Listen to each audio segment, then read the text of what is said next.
Welcome to learning मित्रम। आज हम class 10th की एनसीईआरटी के बुक का पॉलिटिकल साइंस का चैप्टर 4 के क्वेश्चन आंसर को डिस्कस करने वाले हैं, जो कि आपकी बोर्ड एग्ज़ाम की दृष्टि से काफ़ी महत्वपूर्ण है। आप इसे एक या दो बार आसानी से देखेंगे तो समझ पाएंगे। जिसमें कि पहला क्वेश्चन दिया गया है, जीवन के उन विभिन्न पहलुओं का जिक्र करें जिनमें भारत में स्त्रियों के साथ भेदभाव होता है या वे कमज़ोर स्थिति में होती हैं। यहाँ हम पहले क्वेश्चन को समझेंगे कि यहाँ पे क्वेश्चन कहा जा रहा है कि मनुष्य के जीवन में जो पहलुएं हैं उनमें उनका जिक्र करना है जिसमें भारत में स्त्रियों के साथ भेदभाव होता है, और ऐसा क्यों होता है तो उस स्थिति को बताना है जहाँ स्त्रियों के साथ भेदभाव किया जाता है। अब हम आगे बढ़ते हैं और समझते हैं हमारे देश में आज़ादी के बाद महिलाओं की स्थिति में कुछ सुधार हुआ है, पर वे अभी भी पुरुषों से काफ़ी पीछे हैं। हमारा समाज अभी भी पुरुष प्रधान है। औरत के साथ भी अभी भी कई तरह के भेदभाव होते हैं। यहाँ कहने का मतलब है कि भारत के बारे में आपको बताया जा रहा है कि यहाँ पे महिलाओं की जो स्थिति है आज़ादी से पहले अच्छी नहीं थी, लेकिन आज़ादी के बाद जो है इनकी स्थिति में बहुत ज़्यादा सुधार आया है।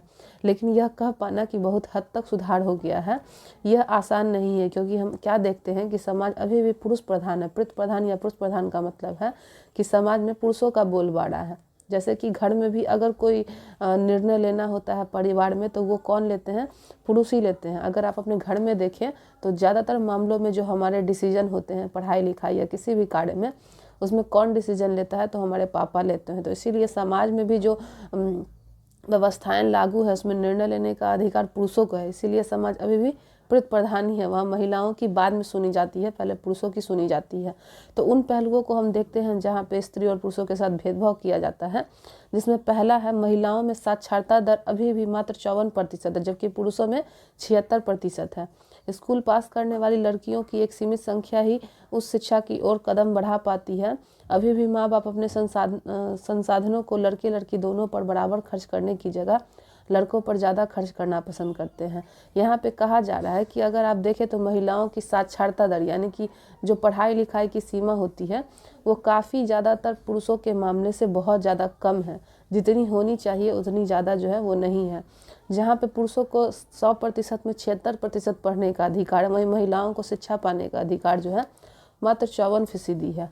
आप अपने अगर घर में भी देखते हैं तो वहाँ जो हमारे माँ बाप हैं वो ये सोचते हैं कि हमें अगर बाहर बच्चों को पढ़ने भेजना है तो वो अपनी किन दोनों संतानों में से अगर चुनना पसंद करते हैं तो वो बेटे को बाहर भेजते हैं और बेटियों को नहीं भेजना पसंद करते, क्योंकि इसके पीछे उनकी मानसिकता होती है।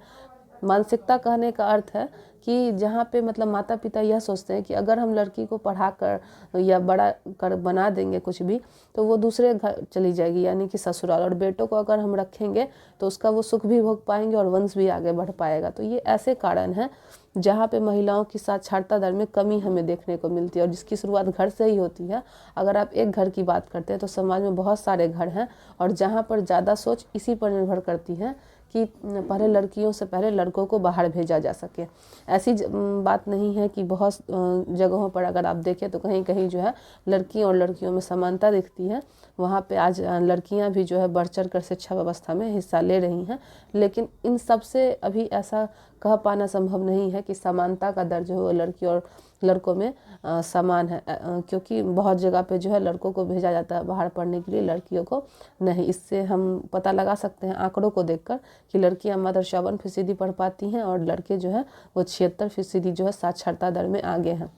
दूसरा है साक्षरता दर कम होने के कारण ऊंची तनख्वाह वाले और ऊंचे पदों पर पहुंचने वाली महिलाओं की संख्या बहुत ही कम है।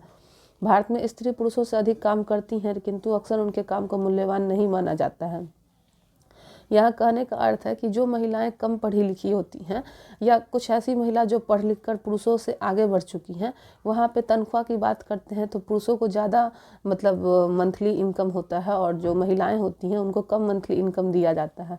यहाँ पे कहने का अर्थ यह है कि पुरुषों के घंटे अगर ज़्यादा हैं तो उन्हें काम करने की सैलरी भी अधिक दी जाती है, वहीं महिलाओं को पुरुषों के मुकाबले जो है वो कम सैलरी दी जाती है। अगर स्त्रियाँ कहीं ज़्यादा काम कर भी लें तो उनके काम को मूल्यवान नहीं समझा जाता। इसका अंतर आप यह देख सकते हैं कि कुछ लड़कियां जैसे सिलाई वगैरह का काम या खाने पीने बनाने का काम करती हैं तो मात्र उनको घरेलू कह दिया जाता है, लेकिन अगर लड़के इस काम में निपुण हैं तो वो बाहर जाकर व्यापार के माध्यम से कार्य करते हैं और उनके काम को मूल्यवान समझा जाता है और महिलाओं के काम को मूल्यवान नहीं समझा जाता है। इस अंतर को देखकर समझ सकते हैं कि महिलाओं में और पुरुषों में कितना अंतर होता है काम के क्षेत्र में। तीसरा है काम के हर क्षेत्र में, यानी खेल कूद की दुनिया से लेकर सिनेमा के संसार तक और कल कारखानों से लेकर खेत खलिहानों तक महिलाओं को पुरुषों की तुलना में कम मजदूरी मिलती है, भले ही दोनों ने समान काम किया हो।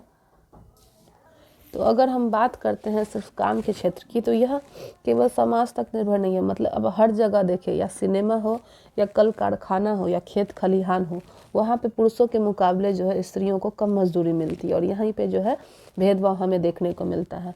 चौथा नंबर कारण है, भारत के अनेक हिस्सों में अभी भी लड़की के जन्म लेते ही उनको मार दिया जाता है। अधिकांश परिवार लड़के की चाह रखते हैं, इस कारण लिंग अनुपात गिरकर 1000 प्रति लड़कों पर 927 रह गई है। यहाँ एक अगर आप तुलना करते हैं लड़की के जन्म और लड़कों के जन्म पे, तो पुरुषों की संख्या अगर 1000 है तो महिलाओं की संख्या 927 है। इसका एक मुख्य कारण यह है कि अभी भी हरियाणा या राजस्थान जैसे गाँव में जो है महिलाओं को पेट में ही, गर्भ में ही उनको मार दिया जाता है। इनकी जाँच करवा कर जो है उनकी हत्या कर दी जाती है। कारण यह है कि पुरुष यह समझते हैं, या महिलाएं या उनके परिवार के सदस्य यह समझते हैं कि अगर लड़का जन्म लेगा तो वंश को बढ़ाएगा, लड़की अगर जन्म लेगी तो वंश को नहीं बढ़ाएगी। बस ये मानसिकता की सोच है। अगर लड़की ही न रहे तो पुरुषों का वर्चस्व क्या रहेगा, इस पे हमें सोचना जरूर चाहिए। समाज की इसी सोच के कारण जो है आज लड़कियों की संख्या काफ़ी कम है और लड़कों की संख्या जो है वो काफ़ी ज़्यादा है।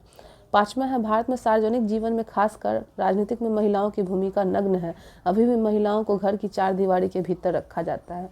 हम अगर यह बात कह दें कि आज़ादी के बाद स्त्रियों को बहुत चीज़ों में मौका तो मिला, पढ़ने लिखने में या बाहर जाने में, लेकिन अभी भी ऐसी जगह है जहाँ पे पुरुषों के मुकाबले जो है नारियों की स्थिति कमज़ोर ही है। जिसमें आता है राजनीतिक व्यवस्था। राजनीतिक व्यवस्था में महिलाओं को बहुत कम अधिकार दिए गए हैं। वहाँ तो महिलाओं को 4 दीवारी के अंदर ही रखा जाता है, उन्हें बहुत सारे अधिकार भी नहीं दिए गए हैं। अगर कोई लड़की काम कर भी रही है राजनीतिक व्यवस्था में जाकर, तो उसके पीछे मुख्य कारण यह रहता है कि पुरुष ही कार्य करते हैं, महिला बस चेहरा होती है और कार्य करने का तरीका पुरुषों का ही होता है। उसके बाद महिलाओं के उत्पीड़न, शोषण और उन पर होने वाली हिंसा की खबरें हमें रोज़ पढ़ने को मिलती हैं। शहरी इलाके तो महिलाओं के लिए खास तौर पर असुरक्षित हैं। वे अपने घरों में भी सुरक्षित नहीं हैं, क्योंकि वहाँ भी उन्हें मारपीट तथा अन्य तरह की घरेलू हिंसा झेलनी पड़ती है। जितना कारण हमने ऊपर पढ़ा, उसके अलावा भी महिलाओं को बहुत सारी चीज़ें जो हैं वो सोचनी पड़ती है, समझनी पड़ती हैं, और उनके साथ जो है बहुत अच्छा व्यवहार नहीं किया। जैसे कि घरों में पुरुष उनके साथ मारपीट करते हैं, या स्त्रियों का शोषण होता है, या बहुत सारी घरेलू हिंसा जो है उन्हें झेलनी पड़ती है, जिसके कारण जो है महिलाओं की स्थिति जो है आज अच्छी नहीं रह गई है। मारपीट के कारण वो अपने घर में भी सुरक्षित नहीं है और घर के बाहर तो बिल्कुल भी सुरक्षित नहीं है। हम यह बहुत अच्छे तरीके से जानते हैं। तो इन कारणों से हमें यह पता चलता है कि महिलाओं की स्थिति समाज में क्या है पुरुषों के मुकाबले। हम सेकंड क्वेश्चन पे चलेंगे और देखेंगे विभिन्न तरह की सांप्रदायिक राजनीतिक का ब्यौरा दें और सबके साथ एक एक उदाहरण भी दें। सबसे पहले यह जाने कि सांप्रदायिकता क्या होती है। हम आजकल देखते हैं कि जाति व्यवस्था या हिंदू मुस्लिम या धर्म के नाम पे जो लड़वाया जाता है एक व्यक्ति को दूसरे व्यक्ति से, उसे ही हम सांप्रदायिक कहते हैं। और सांप्रदायिक राजनीतिक क्या हो गई, जब राजनीतिक व्यवस्था में आपस में लोग लड़ते हैं जातिवाद के नाम पे या धर्म के नाम पे या हिंदू मुस्लिम चीज़ों के नाम पे, तो यही सांप्रदायिक राजनीतिकता कहलाती है। और कोई भी व्यक्ति जो है राजनीतिक व्यवस्था में आगे बढ़ने के लिए या जीतने के लिए बहुत सारे हथकंडों का प्रयोग करता है, जिसके बारे में हम समझेंगे और जानेंगे। सांप्रदायिकता की सबसे आम अभिव्यक्ति रोजमर्रा के जीवन में दिखती है। इसमें धार्मिक पूर्वाग्रह, धार्मिक समुदायों के बारे में बनाई गई धारणा और धर्म को एक दूसरे धर्म से श्रेष्ठ मानने की मान्यता शामिल है। दूसरा है सांप्रदायिक भावना वाले धार्मिक समुदाय राजनीतिक प्रभुत्व स्थापित करना चाहते हैं। इसके लिए धर्म के आधार पर राजनीतिक दलों का गठन किया जाता है तथा धीरे धीरे धर्म पर आधारित अलग राज्य की मांग करके देश की एकता को नुकसान पहुंचाया जाता है। जैसे कि भारत में अकाली दल, हिंदू सभा आदि दल के आधार पर बनाए गए धर्म के आधार पर सिखों की खालिस्तान की मांग इसका उदाहरण है। सांप्रदायिक राजनीतिक में बहुत सारी चीज़ें देखने को मिलती है, जहाँ पे सभी व्यक्ति जो ये समझते हैं कि हमारा धर्म श्रेष्ठ है, जबकि अगर हम भारत देश की बात करते हैं तो इसमें सर्वधर्म को मान्यता दी जाती है। सर्वधर्म करने का अर्थ है कि सभी धर्मों को, लेकिन राजनीतिक व्यवस्था में धर्म को हथियार के तौर पर प्रयोग किया जाता है। आप अगर देखें तो बहुत सारे हिंदू मुस्लिम आपस में लड़ते हैं धर्म के नाम पे, या फिर सिख वगैरह या ईसाई वगैरह भी जो है अपने धर्म के नाम पे लड़ते हैं। जिसमें यहाँ पे एक उदाहरण दिया गया कि धर्म के नाम पे सिखों ने क्या की थी, खालिस्तान की मांग की थी, जो कि इसका उदाहरण है। आप ये भी देखते होंगे कि जब भी कोई राजनीतिक पार्टी अपनी रैली निकालती है तो उसमें धर्म को काफ़ी ज़्यादा मान्यता देती है। अपने राजनीतिक व्यवस्था का नाम भी वो जाति की व्यवस्था के नाम पे रखती है। तो इस तरीके से हमें देखने को क्या मिलता है कि राजनीतिक व्यवस्था में बहुत ज़्यादा भेदभाव देखने को हमें मिलता है। सांप्रदायिक आधार पर राजनीतिक दलों द्वारा धर्म और राजनीतिक का मिश्रण किया जाता है। राजनीतिक दलों द्वारा अधिक वोट प्राप्त करने के लिए लोगों को धार्मिक भावनाओं को भड़काया जाता है। भारत में भारतीय जनता पार्टी धर्म के नाम पर वोट हासिल करने की कोशिश करती है। बाबरी मस्जिद इसका मुद्दा, इसका उदाहरण है। चलिए अभी हम समझेंगे कि जैसा हमने जाना बीजेपी के बारे में यहाँ पे दिया गया है, जो कि हिंदुओं से वोट मांगने के लिए जो है बाबरी मस्जिद वाला मसला आप लोग भी जानते होंगे कि हिंदू मुसलमान में मतलब काफ़ी ज़्यादा झगड़ा हुआ, जहाँ पे अयोध्या मंदिर को बनवाया गया। तो उसके पीछे मोटिव यही है कि बहुत सारे लोगों से वोट इकट्ठा किया जा सके। तो राजनीतिक व्यवस्था में इसे हथियार के तौर पर प्रयोग किया गया है, जो कि गलत है काफ़ी ज़्यादा। उसके बाद हम आगे चलते हैं। कई बार सांप्रदायिक सबसे गंदा रूप लेकर संप्रदाय के आधार पर हिंसा, दंगा और नरसंहार कराती है। विभाजन के समय भारत और पाकिस्तान में भयानक सांप्रदायिक दंगे हुए। आज़ादी के बाद भी बड़े पैमाने पर सांप्रदायिकता हिंसा हुई। 1984 ईस्वी में हिंदू सिख दंगे इसके प्रमुख उदाहरण हैं। जिस समय भारत में आज़ादी मिली थी हमें, तो आज़ादी के समय भारत पाकिस्तान 2 भागों में बंट गया था। इसका कारण भी यही है, सांप्रदायिकता, क्योंकि हिंदू मुस्लिम को भड़काकर जो है देश को अलग कर दिया गया, जिससे हमारा एक तरफ देश भारत बट गया, दूसरी तरफ देश पाकिस्तान बट गया, जो कि अलग अलग कर दिया गया। लेकिन ऐसा नहीं है कि हमारे देश में अभी भी मुसलमान नहीं बसते हैं, वे अपने आप को भारतीय समझते हैं। यहाँ पे कोई हिंदू मुस्लिम का भेदभाव नहीं किया जाता है, लेकिन राजनीतिक व्यवस्था में इसका प्रयोग किया जाता है और हमेशा किया जाता रहा है, जिसका फ़ायदा सरकार उठाती है। जिनकी भी सरकार बनती है वे लोग उठाते हैं कि धर्म के नाम पे एक दूसरे को भड़काकर लड़वा दिया जाता है या धर्म के नाम पर वोट मांगा जाता है। ये सब ऐसे उदाहरण हैं जो हमें पता चलते हैं कि सांप्रदायिकता जो है एक आम बात है राजनीतिक व्यवस्था में। 1984 में जो हिंदू और सिख दंगा हुआ वो भी जो है सांप्रदायिकता का ही उदाहरण है। क्वेश्चन नंबर 3 देखते हैं। बताइए कि भारत में किस तरह अभी भी जातिगत असमानताएं हैं। मतलब हम तो कहते हैं, जैसे हम हो गए या बहुत सारे बच्चे हो गए या आप लोग हो गए, तो हम लोग हमेशा अपने प्रेयर में बहुत सारी चीज़ों को देखते और समझते हैं। जैसे कि हमारी भारतीय प्रस्तावना, हम भारत के लोग, हम लोग हमेशा इस चीज़ को, प्रियम्बल को पढ़ते हैं। लेकिन फिर भी बड़े होने पे ये व्यवस्थाएं बदल जाती है। लोग जाति व्यवस्था को ज़्यादा मान्यता देने लगते हैं। उसी चीज़ को पढ़कर हम जानेंगे कि भारत में किस तरह की अभी भी जातिगत असमानताएं जो है वो फैली हुई हैं। आधुनिक भारत में जाति की संरचना और जाति की व्यवस्था में भारी बदलाव आया है, किंतु फिर भी समकालीन भारत में जाति प्रथा विदा नहीं हुई है। जातिगत असमानता के कुछ पुराने पहलू अभी भी बरकरार हैं। हमारे यहाँ भारत में जो हमारा कॉन्स्टिट्यूशन है, हमारा भारतीय संविधान, वो हमको बहुत सारा कुछ सिखाता और बहुत सारा कुछ हमें बताता भी है। हमें प्रेयर में या बहुत सारी जगहों पर यही देखने को मिलता है कि हिंदू मुस्लिम सिख ईसाई आपस में है भाई भाई, हम लोग यही बात जानते हैं। और उसके अंतर्गत भी बहुत सारी जातियाँ आती हैं, हिंदू मुसलमान सिख या ईसाई, ये जातियाँ आपस में लड़ती ही हैं बड़े छोटे में या किसी भी कारण से। तो उन कारणों को हम जानते और समझते हैं। अभी भी ज़्यादातर लोग अपनी जाति या कबीले में ही शादी करते हैं। तो यह एक मतलब आपको एग्जाम्पल देखने को मिल रहा होगा कि जाति व्यवस्था अभी भी मौजूद है, जहाँ पे एक जाति दूसरी अपनी ही जाति से विवाह करना चाहती है, न कि दूसरे किसी अन्य से। दूसरा है, संवैधानिक प्रावधान के बावजूद छुआछूत की प्रथा अब भी पूरी तरह समाप्त नहीं हुई है। यह आप देखने को मिलता होगा। जैसे कि मान लीजिए कोई गांव से बहुत ज़्यादा जो व्यक्ति लोग आते हैं, तो शहरों में आते हैं तो वह बड़े लोगों को या तो प्रणाम करते हैं पैर छूकर, या फिर नीचे ज़मीन पर बैठ जाते हैं और ऊपर जो है मालिक बैठे हैं। तो ये हमें अंतर दिखता है जाति व्यवस्था का। और बहुत सारे मतलब जो हमारे शादी विवाह वाले कार्यक्रम होते हैं, वहाँ पे VIP स्टोर होता है। इन सब का मतलब ही है कि जाति व्यवस्था में भेदभाव किया जा रहा है। ऊंची जाति को अलग व्यवस्था दी जा रही है, निचली जाति को अलग व्यवस्थाएं दी जा रही थी। अभी भी आप देखते होंगे कि जाति के व्यवस्था के नाम पर लोगों को जो है बहुत ज़्यादा मतलब टॉर्चर वगैरह भी किया था कि तुम्हारा तो छोटा सा जात है, तुम हमारे क्या बराबरी करोगे। तो इस तरह की व्यवस्था जो है अभी भी समाज में देखने को मिलती है, जो कि हमें इससे दूर होना चाहिए। स्कूलों में, कॉलेजों में या हर जगह अगर आप कहीं एडमिशन लेने जाए तो आपके जाति वाला सामान सामने आपके अगर बैठा हुआ है तो उसको आपसे पहले एडमिशन मिल जाएगा, आपको बाद में मिलेगा। यही जाति व्यवस्था जो है मौजूद है और हर जगह हमें देखने को मिलती है। तीसरा, जाति व्यवस्था के अंतर्गत कुछ जातियाँ लाभ की स्थिति में रहती है तो कुछ को दबकर रखा जाता है। इसका प्रभाव आज भी नजर आता है। यानी ऊंची जाति के लोगों की आर्थिक स्थिति सबसे अच्छी है, वे दलित तथा आदिवासियों की आर्थिक स्थिति सबसे खराब है। यहाँ पे कहने का अर्थ है कि जो ऊंची जाति है उनकी स्थिति अच्छी है, हर जगह उन्हें जो है मतलब प्रोत्साहन दिया जाता है या उनके लिए जो है स्पेशल सीटें होती हैं। और यहाँ आदिवासियों के लिए और जो मतलब SC ST वगैरह जो जाति हैं, इनके साथ व्यवहार जो है वो अच्छा नहीं किया जाता। अभी भी जो है हमें जाति प्रथा देखने को मिलती है। हम जानते हैं कि जाति प्रथा को दूर करने में बाबा भीमराव अम्बेडकर और महात्मा गांधी ने बहुत सारा प्रयास किए, लेकिन अभी भी यह प्रयास जो है पूरी तरह सफल नहीं हो पाया है। चौथा है, हर जाति में गरीब लोग हैं, पर गरीबी रेखा से नीचे बसर करने वाले लोगों में संख्या निचली जातियों के लोगों की है, ऊंची जातियों में गरीबों का प्रतिशत जो है वो कम है। यहाँ पे कहने का अर्थ है कि जो एक बीपीएल परिवार होता है, जहाँ पे जो है मतलब एक गरीबी रेखा होती है, जिसमें मतलब जितनी भी आय होती है अगर उससे व्यक्ति की कम हो तो उसको गरीबी रेखा के नीचे रखा जाता है। तो इस आधार पर एक आंकड़ा निकाला गया जिसमें यह कहा गया कि जो गरीब परिवार होते हैं उनमें ज़्यादातर SC ST या अनुसूचित जाति वर्ग के लोग आते हैं, और इसमें जो मतलब जो जनरल कैटेगरियाँ होती हैं वे काफ़ी ज़्यादा कम होती हैं। तो गरीबी रेखा से नीचे जो बसर कर रही है उसमें अभी भी आदिवासियों की संख्या जो है काफ़ी ज़्यादा है।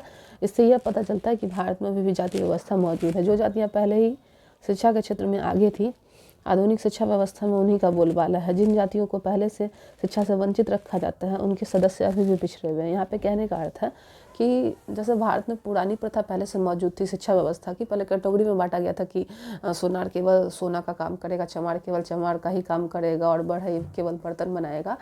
तो और शिक्षा व्यवस्था में ऊंची जाति का बोलबाला था। अभी भी यही देखने को मिलता है कि बहुत सारे जो पोस्ट होते हैं उन पर वही जातियां विद्यमान है जो आज से 100 वर्ष या 150 वर्ष पहले थी। तो यह व्यवस्था से इनको देखकर कहा जा सकता है कि अभी भी वही व्यवस्था जो है चली आ रही है। कितनी भी कोशिश कर ली जाए लेकिन जाति व्यवस्था जो है वो समाप्त नहीं हो सकती है। आज भी जाति आर्थिक हैसियत के निर्धारण में बहुत महत्वपूर्ण भूमिका निभाती है, क्योंकि अभी भी जातिगत असमानताएं जारी ही हैं। इसे दूर करने के लिए हम आपको प्रयास करना पड़ेगा, तभी यह व्यवस्था दूर हो सकती है। लेकिन पूरी तरह मिट सकती है या नहीं यह कहा नहीं जा सकता। जबकि लोग खुद कोशिश नहीं करेंगे तब तक यह मिट नहीं सकती है। चौथे क्वेश्चन को देखते हैं। 2 कारण बताएं कि क्यों सिर्फ जाति के आधार पर भारत में चुनावी नतीजे तय नहीं हो सकते हैं। भारत में जाति व्यवस्था मतलब यहाँ पे कहा जा रहा है कि आपको कोई 2 कारण बताना है जहाँ पे जाति के आधार पर भारत में जो चुनाव योजना होता है वो तय नहीं किया जा सकता है। भारत में जाति व्यवस्था भी धर्म तरह चुनावों को प्रभावित करती है, किंतु केवल जाति के आधार पर चुनावी नतीजे तय नहीं किए जाते हैं, क्योंकि इसके पीछे बहुत सारा कारण है। सबसे पहले हमारे संविधान में जो बातें लिखी गई हैं उनको हम समझते हैं। देश के किसी भी एक सदस्यीय चुनाव में किसी एक जाति के लोगों का बहुमत नहीं है, इसलिए हर पार्टी में उम्मीदवार को चुनावी जीतने के लिए एक जाति और समुदाय के ज़्यादा लोगों का भरोसा हासिल करना होता है। कोई भी पार्टी किसी एक जाति या समुदाय के सभी लोगों का वोट हासिल नहीं कर सकती, जबकि लोग किसी जाति विशेष को किसी एक पार्टी का वोट बैंक कह सकते हैं। इसका मतलब ये होता है कि उस जाति के ज़्यादातर लोग उस पार्टी को वोट दे सकते हैं। यहाँ पे कहने का अर्थ क्या है कि भारत में तो जाति व्यवस्था है मौजूद, लेकिन चुनावी आधार क्यों नहीं बन सकता है? क्योंकि भारत में बहुत सारे जो जातियाँ हैं, हिंदू, मुस्लिम, सिख, ईसाई या कोई भी और उसकी अन्य भी बहुत जातियाँ, उनकी मात्रा एक में बहुत ज़्यादा नहीं है। मतलब वे एकत्रित अगर हो जाएंगे तो बाकी जातियों को हरा दे, ऐसा नहीं हो सकता। इसीलिए जातियों को जो है ज़्यादा मान्यता नहीं दी जाती है वोट के आधार पर। किसी एक खास पार्टी को चुनना है तो उसके काम को देखकर वोट देकर चुना जाता है, कि हर व्यक्ति का वोट जो है वो अपना होता है, वो जिसको चाहे उसको दे। तो ये नज़रिया बहुत हद तक बदल चुका है। जो व्यक्ति अच्छे तरीके से काम करते हैं उनको ही वोट दिया जाता है और चुना जाता है। इस प्रकार चुनाव में जाति की भूमिका महत्वपूर्ण होती है, किंतु दूसरे कारण महत्वपूर्ण। मतदाताओं का लगाव जाति के साथ राजनीतिक दलों से भी होता है। सरकार के कामकाज के बारे में लोगों की राय और नेताओं की लोकप्रियता का चुनाव पर निर्णायक असर होता है। जो चुनावी पार्टियां होती हैं उनका जाति व्यवस्था से तो मतलब होता ही है, लेकिन साथ साथ उनके कार्य से भी मतलब होता है। और मतदाताओं का लगाव, जो वो देखते हैं कि हमारे लिए जो व्यक्ति काम करेगा, कोई व्यक्ति उसी को वोट जाता है देने के लिए, तो उस समय जाति व्यवस्था हमें पिछड़ती दिखाई देती है। क्वेश्चन नंबर 5 है, भारत की विधायिकाओं में महिलाओं के प्रतिनिधित्व की स्थिति क्या है? भारत की विधायिकाओं में महिलाओं की प्रतिनिधि का अनुपात बहुत कम है। जैसे लोकसभा में महिला सांसदों की संख्या कुल सांसदों की 10% भी नहीं है। मतलब जितने पुरुष हैं ज़्यादा, उतनी महिला है भी नहीं, बहुत ज़्यादा कम है। राज्यों की विधानसभा में प्रतिनिधित्व 5% से भी कम है, और इस मामले में भारत में दुनिया के अन्य देश बहुत नीचे हैं। भारत अफ्रीका, लैटिन अमेरिका से कई देशों से पीछे। मतलब भारत जो है महिलाओं के मामले में, उनको अधिकार देने के मामले में अफ्रीका से और लैटिन अमेरिका से बहुत ज़्यादा पीछे है। कभी कभार कोई महिला अगर मुख्यमंत्री या प्रधानमंत्री बन जाए तो मंत्रिमंडलों में पुरुषों का ही वर्चस्व होता होगा। आप अगर अपने समाज में थोड़ा सा भी नज़र दोहराएंगे तो अपने वार्ड परिषद को ही देखेंगे, वहाँ पे महिला चुनी जाती है, लेकिन महिलाओं के पीछे पुरुष कार्य करते हैं। वे वही महिलाएं चुनाती है जिनके हस्बैंड जो है बहुत समय तक जो है वार्ड परिषद या मुख्यमंत्री या प्रधानमंत्री के पद पर आसीन हो चुके हैं, और उनकी पत्नियों को जब चुना जाता है तो उसके पीछे जो कार्य कर रहे होते हैं वो उनके ही पति होते हैं जो पहले से ही इस पद पर थे आसीन। बस महिलाएं आगे चेहरा होती हैं और काम करने का अधिकार जो और तरीका पुरुषों का ही होता है। तो इसीलिए भारत में विधेयकों में महिलाओं के प्रतिनिधित्व की स्थिति बहुत अच्छी नहीं है। उनको मात्र अधिकार 10% है और बाकी अन्य देशों के मुकाबले अगर हम बात करें तो महिलाओं की संख्या भारत में विधेयकों में मात्र 5% है। क्वेश्चन नंबर 6 देखेंगे कि इन्हीं 2 प्रावधानों का जिक्र करें जो भारत में धर्मनिरपेक्षता देश बनाते हैं। मतलब किसी 2 कारण को बताना है जहाँ पे यह जाना जा सके कि भारत एक धर्मनिरपेक्ष राज्य है। मतलब यहाँ पे अपने अपने धर्म को जो है सभी के एक बराबर माना जा सकता है। कोई भी धर्म ऊंचा या नीचा नहीं है, सब क्या है, एक बराबर है। तो उन दोनों कारणों को लिखना है। संविधान निर्माताओं ने सांप्रदायिकता से निपटने के लिए भारत में धर्मनिरपेक्ष शासन का मॉडल चुना और इसके लिए संविधान में महत्वपूर्ण प्रावधान किए गए हैं।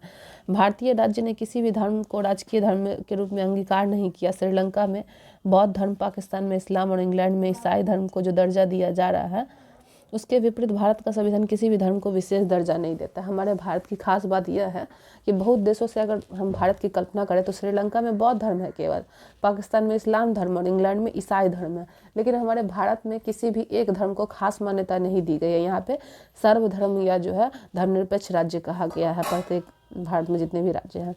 संविधान सभी नागरिकों को किसी भी धर्म का पालन करने और प्रसार करने की आज़ादी देता है कि व्यक्ति किसी भी धर्म को ग्रहण कर सकते हैं और उसका प्रचार प्रसार कर सकते हैं। तीसरा है संविधान धर्म के आधार पर किए जाने वाले किसी भी तरह के भेदभाव को असंवैधानिक घोषित कर सकता है। इसका कहने का अर्थ है कि मतलब यहाँ पे कोई खास धर्म नहीं है। जो व्यक्ति किसी भी धर्म को मान सकते हैं उन्हें आज़ादी है कि वो हिंदू, मुस्लिम, सिख, ईसाई कोई भी धर्म अपनाए और उसका पालन करे। और यहाँ पे किसी भी धर्म को जो है अधिकार नहीं दिया गया है खास। संविधान धर्म के आधार पर किए जाने वाले किसी भी अधिकार को, मान लीजिए हमारे देश में किसी भी जगह पे खास धर्म को मान्यता दी गई जा रही है और उसी के आधार पर मनुष्य को अधिकार दिए जा रहे हैं, तो संविधान क्या कर सकता है, इसको पूरी तरह अवैधानिक मान सकता है, निरस्त कर सकता है कि ये बात जो है वो गलत है। क्वेश्चन नंबर 7 में जब हम लैंगिक विभाजन की बात करते हैं तो हमारा अभिप्राय क्या होता है। लैंगिक विभाजन का अर्थ क्या है, जो यहाँ पे 4 ऑप्शन दिए गए हैं उनको देखते हैं और समझते हैं। जो इसमें से एक अच्छा ऑप्शन होगा उन्हें हम चुनेंगे जो हमारे क्वेश्चन से मतलब मेल खाता होगा। पहला है स्त्री और पुरुषों के बीच जैविक अंतर। दूसरा है समाज द्वारा स्त्री और पुरुषों को दी गई असमान भूमिकाएं। तीसरा है बालक और बालिकाओं की संख्या का अनुपात। चौथा है लोकतांत्रिक व्यवस्था में महिलाओं को मतदान का अधिकार न मिलना। लैंगिक विभाजन का मतलब होता है पुरुष और स्त्रियों के बीच भेदभाव करना। तो यहाँ पे जो है दिया गया है दूसरा ऑप्शन, समाज द्वारा स्त्री और पुरुषों के बीच जो है असमान भूमिका को ही हम क्या बोलते हैं, तो लैंगिक विभाजन को कहते हैं। और इसका जो ऑप्शन हो जाएगा वो हो जाएगा ख। उसके बाद है भारत में यहाँ औरतों के लिए आरक्षण की व्यवस्था किसमें है, क लोकसभा, ख विधानसभा, ग मंत्रिमंडल या घ पंचायती राज। तो हमने अभी पढ़ा है लोकसभा, विधानसभा, मंत्रिमंडल में जो है स्त्रियों की स्थिति तो बहुत अच्छी नहीं है, लेकिन आरक्षण यानी कि कंपलसरी सीट जहाँ पे औरत आएगी ही आएगी, तो ऐसी व्यवस्था कहाँ की गई है, तो पंचायती राज संस्था में की गई है। क्वेश्चन नंबर 9 है सांप्रदायिक राजनीति की अर्थ संबंधी निम्नलिखित प्रश्नों पर गौर करें और सांप्रदायिक राजनीति किस अवधारणा पर आधारित है। चलिए इसको हम पढ़ते हैं और समझते हैं कि सांप्रदायिक राजनीतिक संबंधी जो है किन से कथन मैच खाता है। पहला है एक धर्म दूसरे से श्रेष्ठ है। दूसरा है विभिन्न धर्मों के लोग समान नागरिकों के रूप में खुशी खुशी साथ रहते हैं। एक धर्म के अनुयायी एक समुदाय बनाते हैं। या चौथा एक धार्मिक समूह का प्रभुत्व बाकी सभी धर्मों पर कायम करने में शासन की शक्ति का प्रयोग नहीं किया जा सकता। इसमें आपको ऑप्शन छांटना है कि कौन सा सांप्रदायिक राजनीतिक के दंगों पर मेल खाता है। पहला ऑप्शन है अ, ब, स और द। दूसरा है अ, ब, द। तीसरा है अ और स या चौथा है ब और द। इसका ऑप्शन हो जाएगा अ और स जो है ये हमारा मैच खाता है कि एक धर्म दूसरे धर्म से श्रेष्ठ है। यह सांप्रदायिकता को जन्म देता है, मतलब लड़ाई करना हिंदू मुस्लिम में या फिर किसी भी जाति व्यवस्था में। और स है एक धर्म के अनुयायी एक समुदाय बनाता है। ये दोनों ऑप्शन जो है किससे मिलते जुलते हैं, तो सांप्रदायिकता राजनीतिक से मिलते जुलते हैं। तो इसका ऑप्शन हो जाएगा ग। और स क्या है, इसका सही ऑप्शन है जो कि सांप्रदायिक राजनीतिता को बढ़ावा देता है। भारतीय संविधान के बारे में इसमें कौन सा कथन गलत है। यह धर्म के आधार पर भेदभाव की मनाही करता है। ख यह एक धर्म को राजकीय धर्म बताता है। ग सभी लोगों को कोई भी धर्म मानने की आज़ादी देता है। या घ किसी भी धार्मिक समुदाय में सभी नागरिकों को बराबरी का अधिकार देता है। इसमें 4 ऑप्शन दिए गए हैं जिसमें भारतीय संविधान के बारे में बताना है कि कौन चीज़ें जो है वो गलत है। तो इसका जो ऑप्शन ख हो जाएगा, यह एक धर्म को राजकीय धर्म बताता है। यह भारतीय संविधान में कहीं भी नहीं लिखा गया है। उसके बाद है डैश पर आधारित सामाजिक विभाजन सिर्फ भारत में। तो यहाँ पे क्या भरा जाएगा आपको फिल इन द ब्लैंक्स में। जाति पर आधारित सामाजिक विभाजन जो है वो भारत में हमें देखने को मिलती है, क्योंकि भारत में बहुत सारी जातियाँ बसती हैं और इसी कारण यहाँ पे जातीय भेदभाव होता है। सूची 1 और 2 में आपको मेल कराना है और यहाँ पे कुछ कोड दिए गए जिन्हें हम छाटेंगे और समझेंगे। अधिकारों और अवसरों के मामले में स्त्री और पुरुषों की बराबरी मानने वाला व्यक्ति, इसमें से कौन सा ऑप्शन होगा? सांप्रदायिक, नारीवाद, धर्मनिरपेक्ष या जातिवाद। तो इसका जो ऑप्शन हो जाएगा वो हो जाएगा ख। अधिकारों और अवसरों के मामले में स्त्री और पुरुषों की बराबरी में मानने वाला व्यक्ति कौन है? तो वो है नारीवाद। 1 का हो जाएगा आपको ख। नारीवाद। धर्म को समुदाय का मुख्य आधार मानने वाला व्यक्ति कौन होगा? मतलब जो धर्म को मानता है वो कौन हो जाएगा? तो इसका ऑप्शन हो जाएगा क, सांप्रदायिकता। धर्म को समुदाय का मुख्य आधार मानने वाला व्यक्ति हो जाएगा सांप्रदायिकता। जाति को समुदाय का मुख्य आधार मानने वाला क्या हो जाएगा? तो ये हो जाएगा घ, जातिगत। और व्यक्तियों के बीच धार्मिक आस्था के आधार पर भेदभाव नहीं करने वाला व्यक्ति क्या हो जाएगा? धर्मनिरपेक्ष हो जाएगा। आप इसे बहुत अच्छे तरीके से छांट सकते हैं, जहाँ पे